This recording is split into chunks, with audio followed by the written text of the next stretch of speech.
Hello student, welcome to my channel target political science. Friends, आज की video में हम उत्तर प्रदेश शिक्षा सेवा चयन आयोग की तरफ से आयोजित होने वाली परीक्षा 16-17 अप्रैल असिस्टेंट प्रोफेसर परीक्षा जो है उसका उसके जो 30 प्रश्न सामान्य ज्ञान के आते हैं उससे संबंधित हम लोग प्रैक्टिस सेट सॉल्व करेंगे। तो चलिए स्टार्ट करते हैं अपनी क्लास को।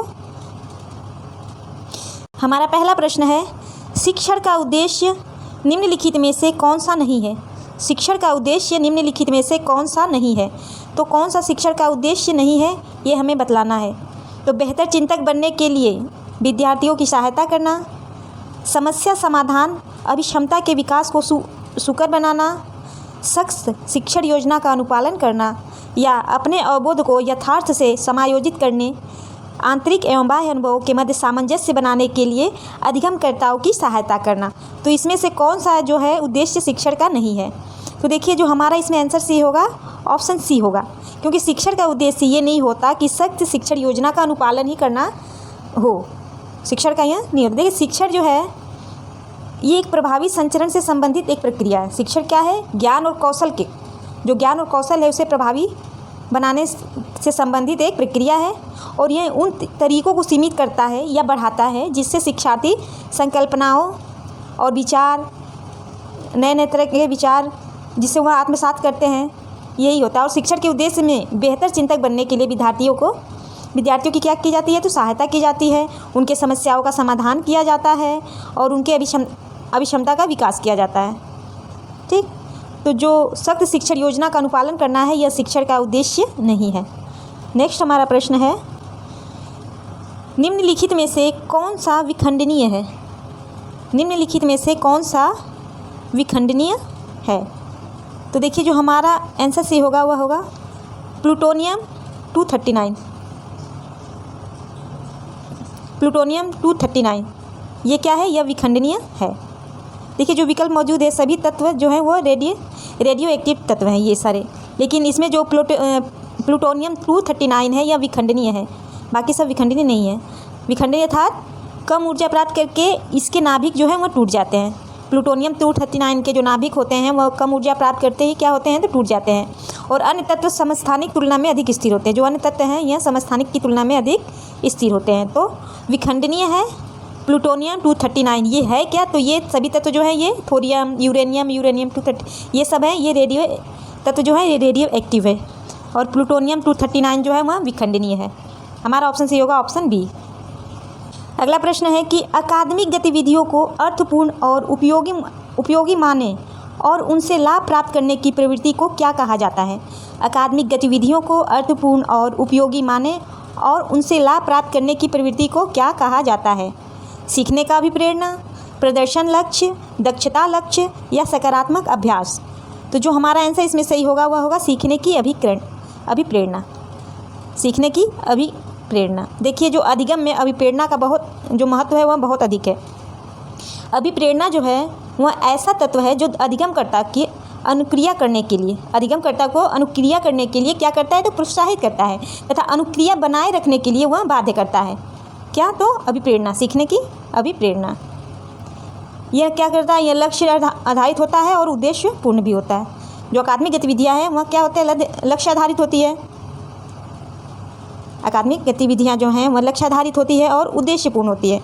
जब तक लक्ष्य प्राप्त नहीं हो जाता तब तक अप्रेरणा व्यक्ति को अनुक्रिया करने के लिए क्या करती है? तो बाध्य करती रहती है। और यह लक्ष्य जब प्राप्त हो जाता है तो वह अपना ऐसे ही करके वह लक्ष्य प्राप्त कर लेता है। देखिए जब तक लक्ष्य नहीं प्राप्त हो जाता है तब तक अप्रेरणा व्यक्ति की अनुक्रिया करने के लिए क्या करती है? बाध्य करती ही रहती है।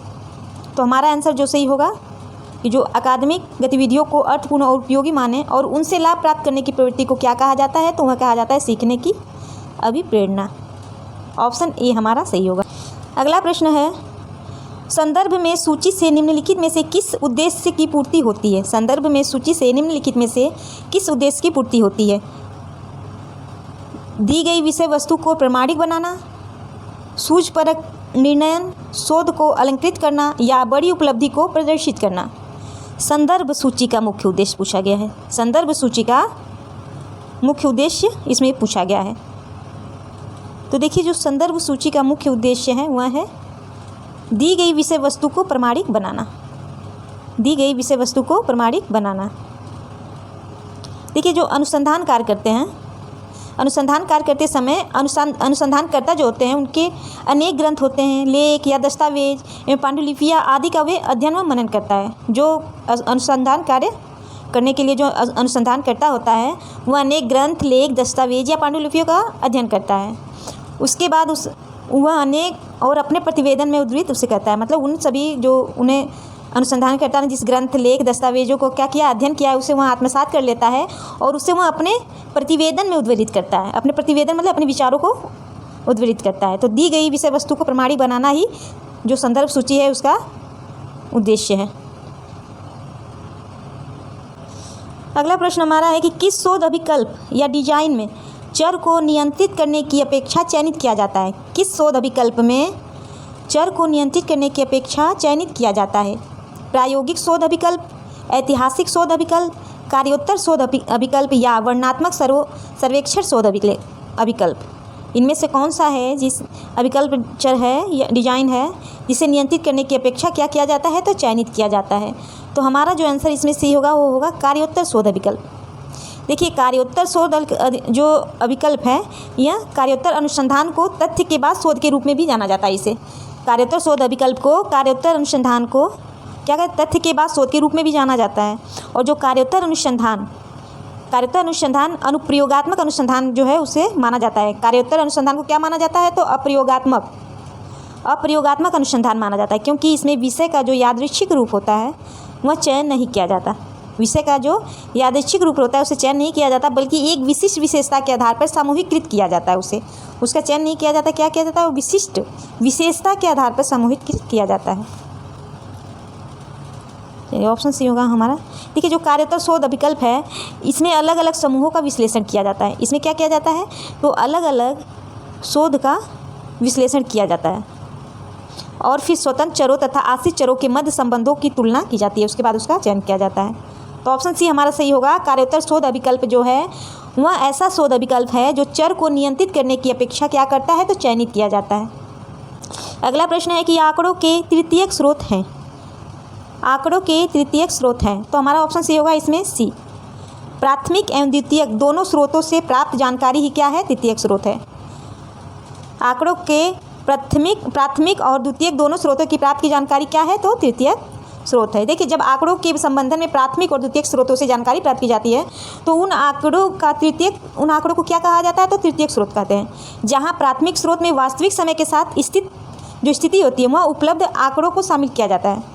प्राथमिक स्रोत में वास्तविक समय के साथ स्थिति पर उपलब्ध आंकड़ों को शामिल किया जाता है। वहीं द्वितीयक आंकड़े हैं उनमें किसी अन्य माध्यम से प्राप्त किए गए आंकड़ों को शामिल किया जाता है। द्वितीयक आंकड़े क्या है, तो किसी अन्य माध्यम से प्राप्त किए गए आंकड़ों को इसमें शामिल किया जाता है।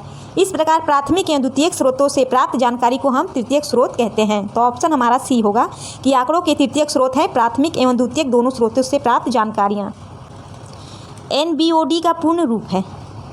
NBOD का पूर्ण रूप क्या है, तो NBOD का पूर्ण रूप है nitrogenous biochemical oxygen demand. Nitrogenous N, B का है बायोकेमिकल, O का ऑक्सीजन और D का है डिमांड। तो नाइट्रोजिनस बायोकेमिकल ऑक्सीजन डिमांड जो है वह NBOD का पूर्ण रूप है। Nitrogenous biochemical oxygen demand NBOD जो है वो क्या है, तो NBOD जो है वह पानी में घुले नाइट्रोजन यौगिक ऑक्सीकरण करने के लिए सूक्ष्म जीवों द्वारा उपयोग किए जाने वाले ऑक्सीजन की मात्रा होती है। NBOD क्या होती है, तो NBOD जो है यह जो पानी में घुले नाइट्रोजन होते हैं उनके यौगिकों का ऑक्सीकरण करने के लिए जो सूक्ष्म जीवों द्वारा उपयोग की जाने वाली ऑक्सीजन की मात्रा होती है NBOD। Nitrogenous biochemical oxygen demand full form है NBOD का। नेक्स्ट है भूजल में आर्सेनिक प्रदूषण किसके कारण होता है। भूजल में आर्सेनिक प्रदूषण किसके कारण होता है, तो भूजल में आर्सेनिक प्रदूषण होता है आर्सेनिक अम्ल के कारण। देखिए भूजल में आर्सेनिक प्रदूषण का कारण क्या है, तो आर्सेनिक अम्ल है। और आर्सेनिक अम्ल एक रासायनिक तत्व है। आर्सेनिक अम्ल क्या है, तो एक रासायनिक तत्व है और यह आर्सेनिक दूषित भोजन खाने से मानव शरीर में प्रवेश कर सकता है। दूषित भोजन खाने से यह मानव शरीर में प्रवेश कर सकता है। और आर्सेनिकोसिस आर्सेनिक विषाक्तता का एक चिकित्सीय शब्द है जो बड़ी मात्रा में शरीर के अंदर आर्सेनिक संचय से होता है। आर्सेनिकोसिस जो है वह आर्सेनिक क्या है, आर्सेनिकोसिस जो है वह आर्सेनिक विषाक्तता का एक चिकित्सीय शब्द है जो बड़ी मात्रा में शरीर के अंदर आर्सेनिक संचय से होता है। इससे हथेलियों और तलवों में क्या होता है, तो हाइपर केराटोसिस हो जाता है हथेलियों और तलवों में। तो भूजल में आर्सेनिक प्रदूषण किसके कारण होता है, तो भूजल में आर्सेनिक प्रदूषण होता है आर्सेनिक अम्ल के कारण। ऑप्शन सी हमारा सही होगा। इंटरनेट के संबंध में संक्षिप्त नाम ISP का पूर्ण रूप क्या है।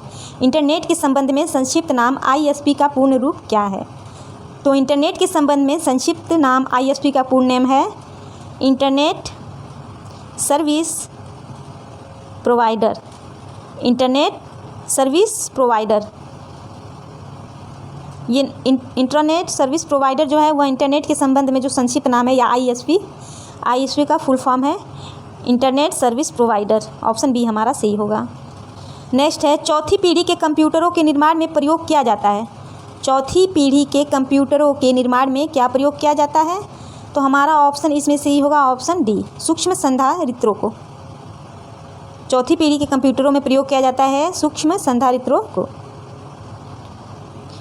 देखिए जो निर्वात ट्यूब है, निर्वात ट्यूब जो है इसे वैक्यूम ट्यूब भी कहते हैं, इसका प्रयोग किया गया था प्रथम पीढ़ी के कंप्यूटरों में। प्रथम पीढ़ी के कंप्यूटरों में निर्वात ट्यूबों का प्रयोग किया जाता था।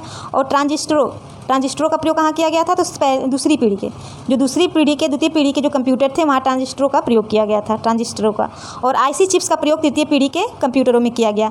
तो निर्वात ट्यूबों का प्रयोग प्रथम पीढ़ी के कंप्यूटरों में, ट्रांजिस्टर का प्रयोग सेकेंड पीढ़ी के कंप्यूटरों में, और IC चिप्स का प्रयोग तृतीय पीढ़ी के कंप्यूटरों में किया गया। और चतुर्थ पीढ़ी के कंप्यूटरों के निर्माण में सूक्ष्म संधारित्रों का प्रयोग किया जा रहा है। तो ऑप्शन डी हमारा सही होगा। निम्नलिखित में से कौन सी सबसे बड़ी मेमोरी इकाई है।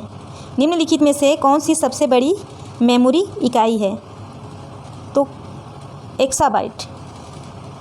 जो एक्साबाइट है यह सबसे बड़ी मेमोरी इकाई है।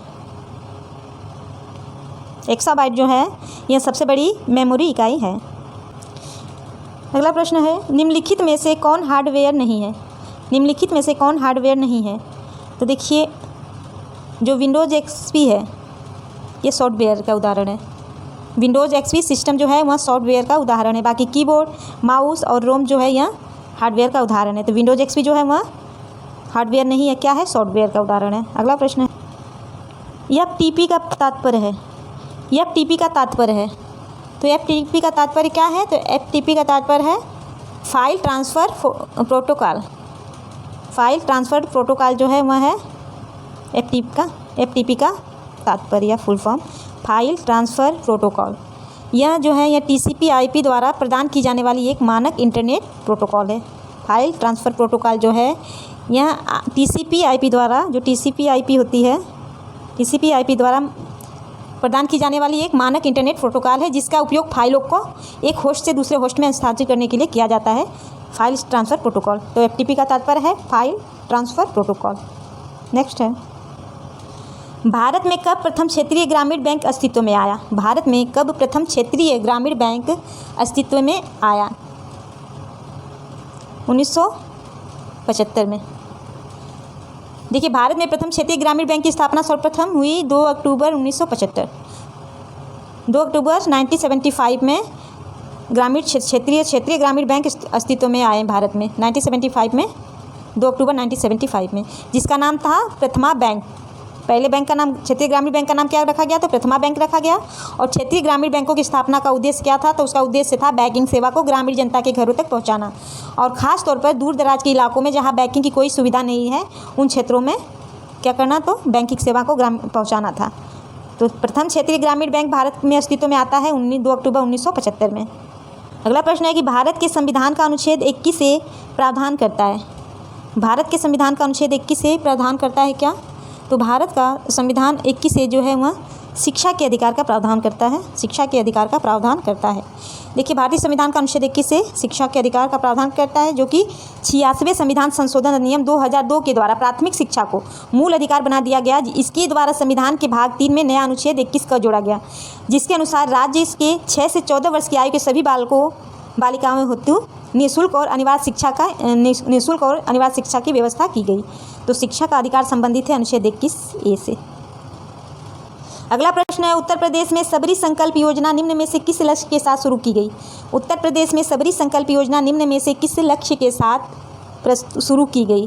जो हमारा आंसर होगा वह होगा कुपोषण समाप्त करने। कुपोषण समाप्त करने हेतु यह कब शुरू की गई? तो 2017 में। वर्ष 2017 में कुपोषण को दूर करने हेतु उत्तर प्रदेश सरकार ने सबरी संकल्प योजना की शुरुआत की। इस योजना के तहत राशि का सीधा हस्तांतरण जो होता है वह लाभार्थी के बैंक खाते में किया जाता था। कुपोषण को समाप्त करने हेतु सबरी संकल्प योजना कब आती है? तो 2017 में आती है। पृथ्वी तल के सबसे निकट वायुमंडल की परत का नाम क्या है? पृथ्वी तल के सबसे निकट वायुमंडल की परत का नाम क्या है? तो हमारा आंसर सी होगा क्षोभ मंडल। आंसर सी होगा क्षोभ मंडल। पृथ्वी तल के सबसे निकट वायुमंडल की परत का नाम क्षोभ मंडल है, या इसे इंग्लिश में कहते हैं ट्रोपोस्फियर। ट्रोपोस्फियर कहते हैं इसको इंग्लिश में। तो पृथ्वी तल के सबसे निकट वायुमंडल की परत का नाम है क्षोभ मंडल या ट्रोपोस्फियर।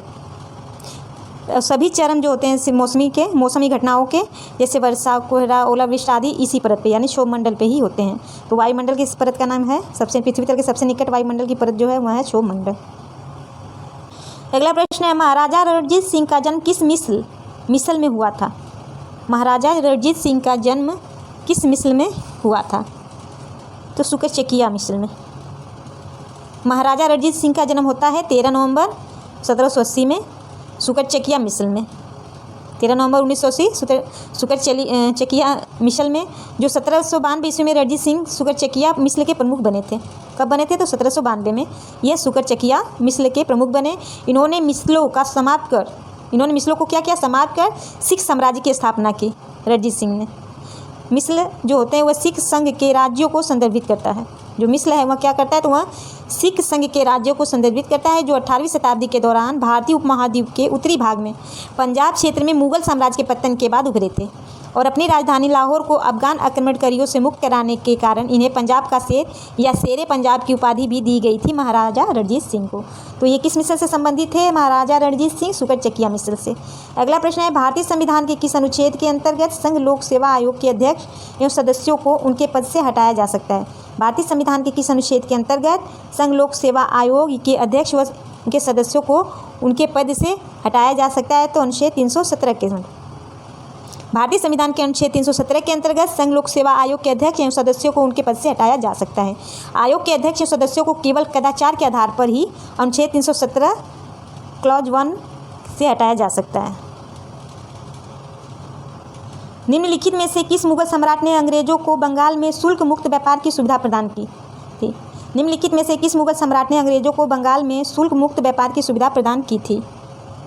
तो वह कौन थे? वह थे मुगल शासक फर्रुखसियर ने अंग्रेजों को बंगाल में शुल्क मुक्त व्यापार की सुविधा प्रदान की थी। फर्रुखसियर ने, मुगल शासक फर्रुखसियर, जो द्वारा उन्होंने 1717 में एक फरमान जारी किया जिसमें अंग्रेजों को 3000 रुपये वार्षिक कर के बदले बंगाल में बिना अतिरिक्त चुंगी दिए व्यापार करने की सुविधा प्रदान की थी। तो हमारा आंसर सही है डी, फर्रुखसियर।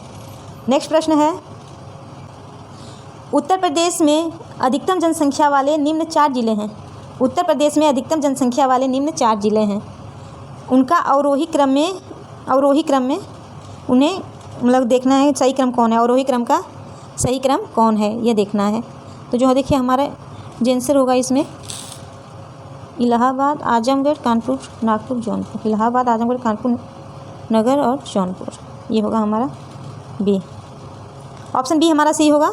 देखिए वर्ष 2011 की जनगणना के अनुसार उत्तर प्रदेश की अधिकतम जनसंख्या वाले निम्न 4 जिले इस प्रकार है। सबसे ज़्यादा जनसंख्या इलाहाबाद, उसके बाद आजमगढ़, फिर कानपुर नगर, फिर जौनपुर है। इलाहाबाद, आजमगढ़, कानपुर नगर और जौनपुर है। ये 4 जो हैं सबसे अधिक जनसंख्या वाले अवरोही क्रम में हैं, जो कि 2011 की जनगणना के अनुसार है। अगला प्रश्न हमारा है, निम्नलिखित में से कौन सा कर या उपहार ग्राम पंचायतों के आय का साधन नहीं है? तो कृषि आय पर कर जो है वह ग्राम पंचायतों की आय का साधन नहीं है। बाकी राज्य सरकार द्वारा अनुदान, ऐच्छिक दान या उपहार, संपत्ति, जानवर और वाहन पर जो कर है वह ग्राम पंचायतों की आय के साधन है। पर कृषि आय पर जो आय का कर है वह राज्य सरकार का है, जो कि पंचायतों के आय के साधन पर नहीं आता है। तो कृषि आय पर कर। अगला प्रश्न है कि हड़प्पा संस्कृति की उत्तरी सीमा का निर्धारण करता है। हड़प्पा संस्कृति की उत्तरी सीमा का निर्धारण करता है तो हड़प्पा संस्कृति की उत्तरी सीमा का निर्धारण जम्मू और कश्मीर में अवस्थित मांडा करता है। ये मांडा जो है वह जम्मू और कश्मीर में है, जो कि हड़प्पा संस्कृति की उत्तरी सीमा का निर्धारण करता है। और इसी तरह दक्षिण सीमा में दैमाबाद है, दक्षिण सीमा का निर्धारण दैमाबाद से, और पूर्वी सीमा में आलमगीरपुरी जो है वह पूर्वी सीमा को, और पश्चिमी सीमा को सुतका गेंडोर जो है, सुतका गेंडोर वह जो है वह निर्धारित करता है पश्चिमी सीमा को। तो देखिए मांडा उत्तरी सीमा को, मांडा जो है वह उत्तरी सीमा को, दैमाबाद दक्षिणी सीमा को, आलमगीरपुर पूर्वी सीमा को, और सुतका गेंडोर जो है यह पश्चिमी सीमा को निर्धारित करता है। तो हड़प्पा संस्कृति की उत्तरी सीमा का निर्धारण करता है मांडा, जो कि जम्मू कश्मीर में है। अगला प्रश्न है, तीस्ता नदी जल विवाद किनके बीच है? तीस्ता नदी जल विवाद किनके बीच है? तो तीस्ता नदी जल विवाद जो है वह भारत और बांग्लादेश के मध्य है। भारत और बांग्लादेश के मध्य है तीस्ता नदी जल विवाद। देखिए तीस्ता नदी भारत में सिक्किम एवं पश्चिम बंगाल से बहते हुए कहाँ पहुँचती है? बांग्लादेश पहुँचती है। और 2011 के अंतिम समझौते के अनुसार तीस्ता के जल का 42.5% भारत एवं 37.5% बांग्लादेश द्वारा प्रयोग किया जाना सुनिश्चित किया गया है। तो भारत और बांग्लादेश से संबंधित है तीस्ता नदी जल विवाद। निम्नांकित में से कौन सा युग्म सही सुमेलित नहीं है? निम्नांकित में से कौन सा युग्म जो है वह सही सुमेलित नहीं है? तो देखिए सैडलर कमीशन, ये जो सैडलर कमीशन है कब होता है? तो सैडलर कमीशन है 1917 में। सैडलर कमीशन 1917 में है। वुड्स डिस्पैच आता है 1854 में। हर्टाग समिति 1929, हंटर कमीशन 1882-83 और सैडलर कमीशन 1917 में। सैडलर कमीशन 1917 में। अगला प्रश्न है, भारतीय किसानों के इतिहास में संगठित असहयोग का प्रथम उदाहरण कहाँ घटित हुआ था? भारतीय किसानों के इतिहास में संगठित असहयोग का प्रथम उदाहरण कहाँ घटित हुआ था? तो वह हुआ था बिहार और बंगाल में।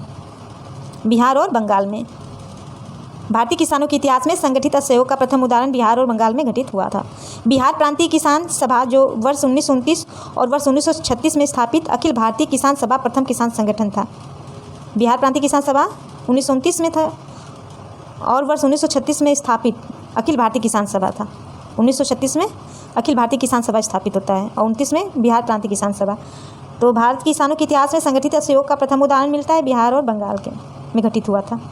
नेक्स्ट है, 18वां प्रवासी भारतीय दिवस कहाँ आयोजित किया जा रहा है? 18वां प्रवासी भारतीय दिवस कहाँ आयोजित किया जा रहा है? तो इसका जो आयोजित किया जा रहा है 18वां प्रवासी भारतीय दिवस, इसका आयोजन किया जाता है उड़ीसा राज्य के भुवनेश्वर में। उड़ीसा राज्य के भुवनेश्वर में 8 से 10 जनवरी 2025 के मध्य आयोजित किया गया और इसका सम्मेलन का मुख्य विषय था विकसित भारत की संकल्पना में प्रवासी भारतीयों का योगदान। भुवनेश्वर में यह आयोजित किया गया जिसका मुख्य विषय क्या था? विकसित भारत की संकल्पना में प्रवासी भारतीयों का योगदान। अगला प्रश्न है कि IOC के 141वें सत्र में लॉस एंजल्स ओलंपिक खेल 2028 में 5 खेलों को अतिरिक्त खेल के रूप में शामिल किया गया जिसमें शामिल नहीं है। 5 खेलों को अतिरिक्त खेल के रूप में शामिल किया गया है जो 2028 में होने वाला IOC के 141वें के सत्र में जो लॉस एंजल्स में होने वाला है ओलंपिक, उसमें 5 अतिरिक्त खेल शामिल किए गए हैं, लेकिन उसमें से एक कौन सा है जो कि नहीं है इसमें शामिल, उसको हमें बतलाना है। तो जो हमारा इसमें सही होगा वह होगा क्रिकेट। टेस्ट क्रिकेट इसमें शामिल नहीं है। टेस्ट क्रिकेट शामिल नहीं है, बाकी T20 cricket, flag football, baseball, softball ये शामिल हैं। और इसके अलावा जो 2 हैं स्क्वैश और लैक्रोस भी इसमें शामिल है। T20 cricket, flag football, baseball, softball और स्क्वैश और लैक्रोस ये 5 जो खेल है इसमें 2028 में ओलंपिक में शामिल, जो कि लॉस एंजल्स में होने वाला है 2028 में। अगला प्रश्न है, नेफीथ्रोमाइसिन निम्नलिखित में से क्या है? नेफीथ्रोमाइसिन निम्नलिखित में से क्या है? तो नेफीथ्रोमाइसिन है भारत की प्रथम स्वदेशी एंटीबायोटिक। नेफीथ्रोमाइसिन है प्रथम स्वदेशी एंटीबायोटिक भारत की, जिसका नाम है नेफीथ्रोमाइसिन, जिसे 20 नवंबर 2024 को केंद्रीय मंत्री जितेंद्र सिंह ने प्रतिरोधी संक्रमणों के उपचार के लिए औपचारिक रूप में लॉन्च किया है। प्रथम स्वदेशी एंटीबायोटिक है नेफीथ्रोमाइसिन। अगला प्रश्न हमारा है और लास्ट है आज के इस प्रैक्टिस सेट का कि जलवायु परिवर्तन प्रदर्शन सूचकांक 2025 में शीर्ष देश हैं। जलवायु परिवर्तन प्रदर्शन सूचकांक 2025 में शीर्ष देश हैं। तो इसमें शीर्ष देश कौन सा है? तो वह है आपका जो हमारा डेनमार्क होगा। शीर्ष देश में जलवायु परिवर्तन सूचकांक में शीर्ष स्थान डेनमार्क का है और भारत का जो डेनमार्क है। जलवायु परिवर्तन प्रदर्शन सूचकांक 2025 में शीर्ष देश में डेनमार्क जो है वह प्रथम स्थान पे है और भारत का स्थान कौन सा है? तो भारत का स्थान 10वां है, डेनमार्क शीर्ष स्थान पे है। तो सो फ्रेंड्स, आज की वीडियो में बस इतना ही। मिलते हैं नेक्स्ट वीडियो में। Thank you for watching.